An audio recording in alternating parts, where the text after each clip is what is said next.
A lot of stuff happened last year, some good and some terrible.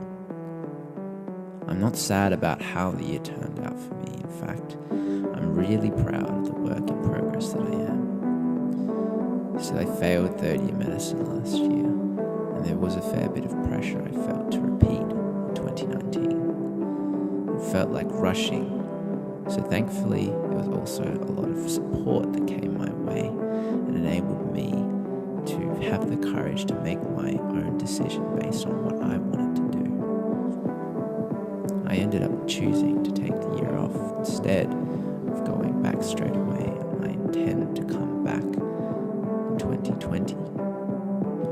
Why I'm saying all this is because I recognize a lot of people would be too ashamed or embarrassed to admit all this in the public eye, and until recently I would have been one of these people. I guess what changed is that I became willing to acknowledge it was never a question of whether I can do this or not. Imposter syndrome stuff.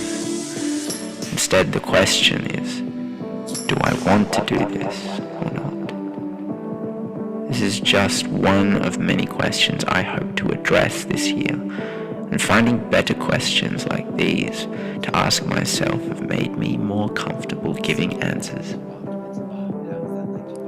For those wondering, I do have a lot of ideas, but admittedly not many plans for the year, which is fine for me. More important than plans at this stage is having the space and time I need to come up with them.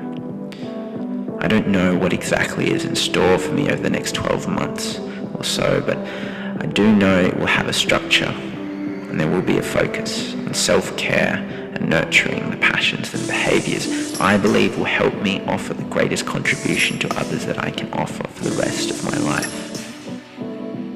I wish to use this time to call out the ghosts of 2018, both good and bad. Comparison and anxiety wreaked a lot of havoc last year, as did not giving everyone the benefit of the doubt. I believe, like most things, a moderate dose of comparison can be okay for your health, so I'll be easing off of my phone a bit more this year. Now, anxiety is something you have to make peace with, something to a degree you need to accept. That's what I believe. Until then, you'll be ruled by it, much like your fears. No one person is the same, and by digging, you'll often find that there are lots of good reasons why a person acts the way they do. This does not excuse any of their behavior necessarily, but it can help appreciating this. So I would extend a bit more kindness and offer a bit more slack, as this can do wonders, not just for others, but for me too. I'm only as good as my relationships with others, so I will endeavour to make mine better.